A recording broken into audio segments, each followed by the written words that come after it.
So, what, 4 days on from Big Data London? Mhm. Obviously, a great event. You and I both attended, and I think took a lot from it. Yeah. One of the best things for me, one of the the highest value things that I took away was the validation of the approach that we're taking to data culture. Yeah. So, the 4C model, which we're going to talk about in a little bit more detail.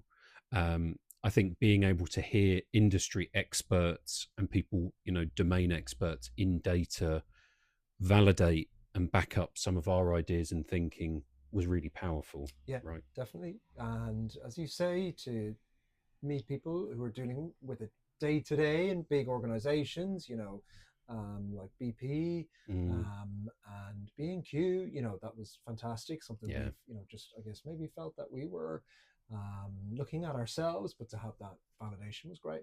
Yeah. So what we're going to do is we're going to jump in to the 4C model. We'll take them one by one, and we'll try to provide some practical insight against each. Okay. First of all, curiosity. So Macdara, what does that mean to you?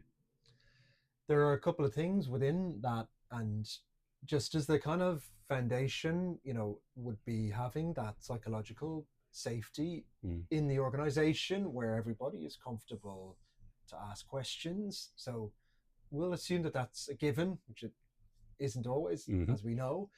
But I think then it's around, if somebody's talking about a tool and you really don't know what's going on, that you're asking those questions to say, okay, maybe different parts of the mm, organization are using it, or I have Copilot as part of my Microsoft package. How should I be using it? How do I use it? So really making sure that you're asking those questions if you're in an organization that has the answers.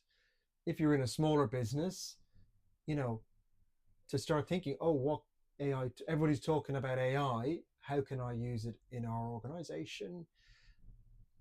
Go into your local forums, if you're part of a networking group or you're part of, a kind of an association, they may have some experts that they bring in to do mm, workshops.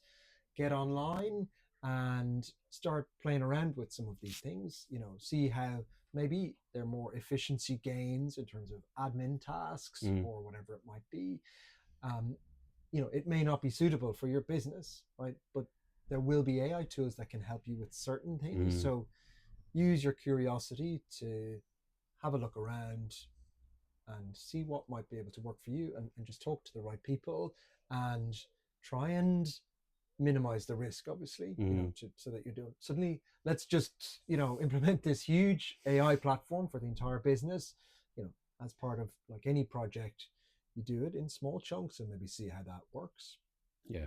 And look, on that note, with implementing incrementally into small chunks, delivering business value faster, I think is that concept of agility, right? So I think people get hung up on agility, that Mm-hmm. they think I have to be agile and have to deliver things in a certain way, but it's just being more, or having greater agility in what we do, Mm-hmm. being willing to fail fast, try new things, to Yeah. your point. And that can then start to, you might start with a proof of concept on a platform or a piece of technology, show the value, and then think, actually, where can we take that as a business? So you're extending that curiosity with that mindset. Yeah, absolutely. So the second C, George, is commerciality. Mm, Obviously, being commercial in the business that you're in.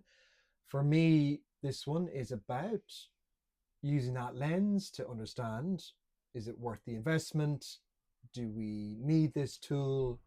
What are the gains? What's it going to give us? And, obviously in a big organization, some of those decisions will be made with a bigger group of people. mm-hmm, I think in smaller organizations, and personally, as somebody who's used software to do things like payroll and mm, invoicing in a smaller business, I, sometimes get very frustrated with the systems that I have to use. And I've looked at other options, but they're wildly expensive mm-hmm, for my need.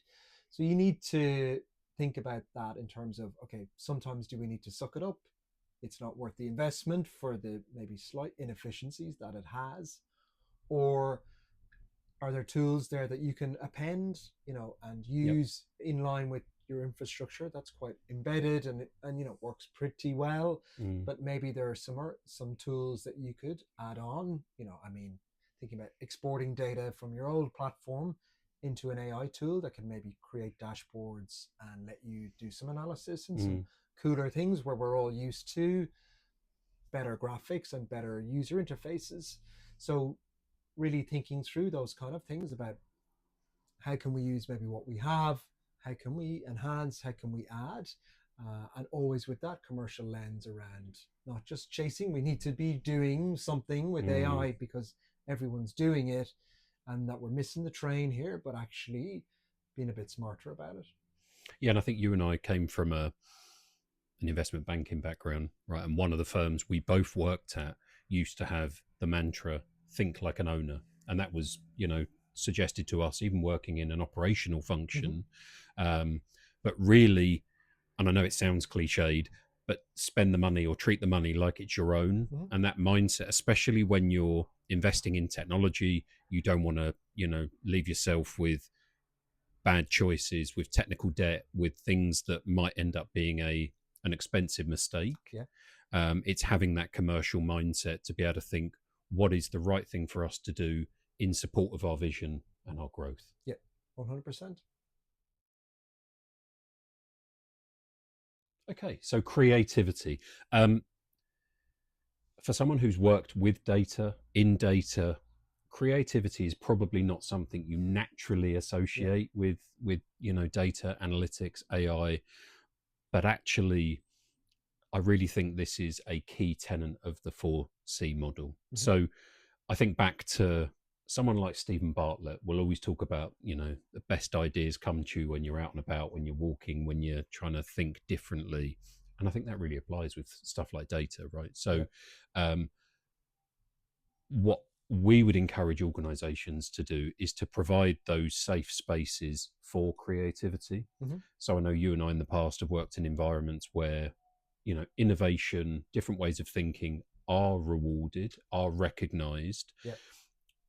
And that's really important, right? Mm-hmm. Is empowering people to think about the technology that you may already have, the technology that you may like to have, and looking for ways to improve ways of working, Yeah. being creative, challenging people to think outside the box. And obviously it links with, curiosity.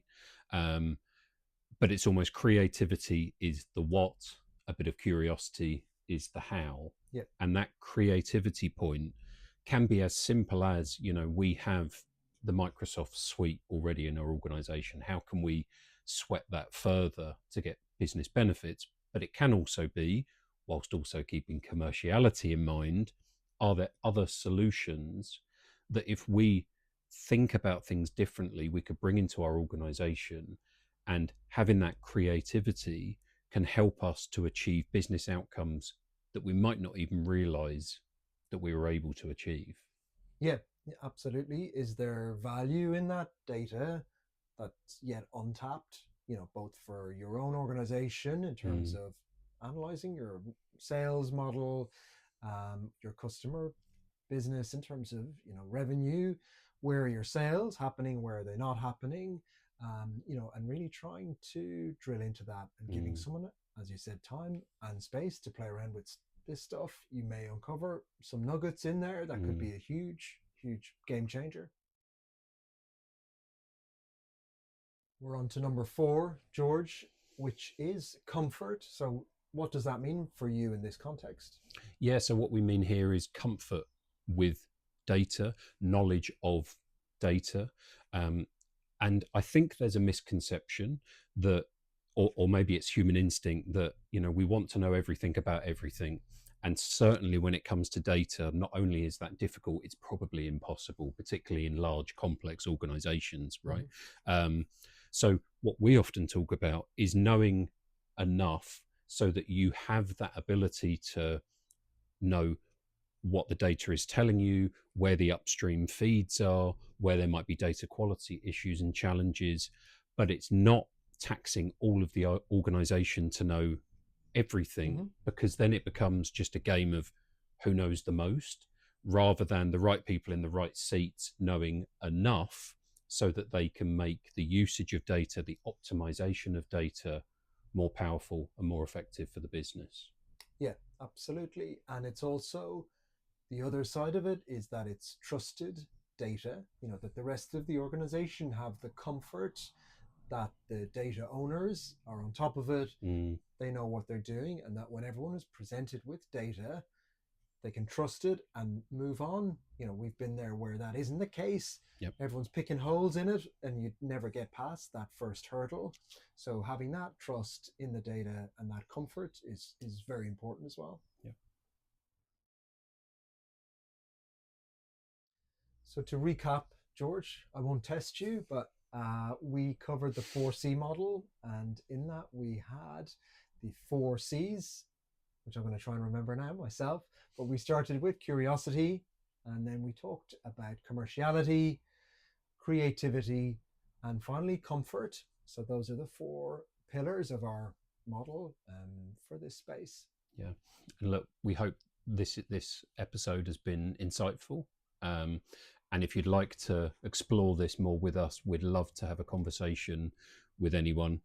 So please do get in touch. We can be contacted via DM or via email at hello@polarispraxis.com.